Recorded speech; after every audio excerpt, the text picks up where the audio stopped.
नमस्कार मित्रांनो, आज आपण आलो आहोत नाशिकमधील स्वामीनारायण मंदिर येथे.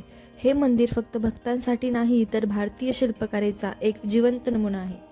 मंदिराच्या एंट्रीला तुम्हाला जे शिल्प दिसलं ते आहे समुद्र मंथनाचा प्रसंग.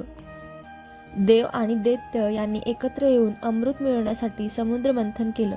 समुद्र मंथन म्हणजे चांगलं आणि वाईट यांचा संघर्ष, संयम आणि सहकार्य, शेवटी मिळणारी दिव्य शक्ती. म्हणजे जीवनात संघर्ष झाला तरी शेवटी अमृतच मिळतं. म्हणून मंदिराच्या परिसरात हे शिल्प ठेवून संदेश दिला आहे की धैर्य आणि श्रद्धा ठेवा, शेवटी चांगलंच घडतं. मंदिराच्या आजूबाजूला बाग, मुलांना खेळण्यासाठी छोटंसं मंदिरासमोर गार्डन सुद्धा आहे. मंदिराच्या बांधकामात वापरण्यात आलेला दगड म्हणजेच बशी पहाडपूर सँडस्टोन. हा गुलाबी रंगाचा दगड म्हणजे राजस्थानमधील बशी पहाडपूर येथून आणला जातो. महत्त्वाची गोष्ट म्हणजे अयोध्येतील राम मंदिरासाठी जो दगड वापरण्यात आला आहे तोही हाच आहे. हे मंदिर पारंपरिक नगरशैलीतील हिंदू वास्तुकलेनुसार बांधलेलं आहे. विशेष म्हणजे या मंदिरात स्टीलचा वापर जवळजवळ नाही. संपूर्ण रचना दगडावर आधारित आहे.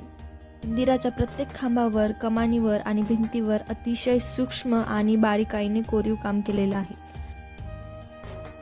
या मंदिरात भगवान स्वामीनारायणांची सुंदर तेजस्वी मूर्ती विराजमान आहे. स्वामीनारायण म्हणजे ज्यांनी भक्ती, नैतिकता आणि शुद्ध जीवनशैलीचा संदेश दिला. तसेच येथे राधाकृष्ण, शिव पार्वती आणि इतर देवतांच्या मूर्त्या सुद्धा बघायला मिळतात.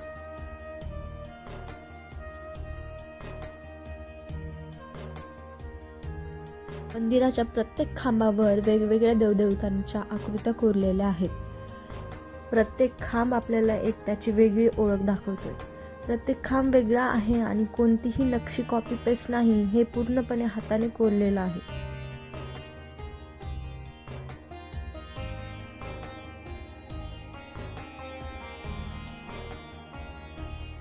भिंतीवरती जे चौकोनी पॅनल दिसत आहे त्यात धार्मिक प्रसंग आणि संतांचे जीवन प्रसंग कोरलेले आहे.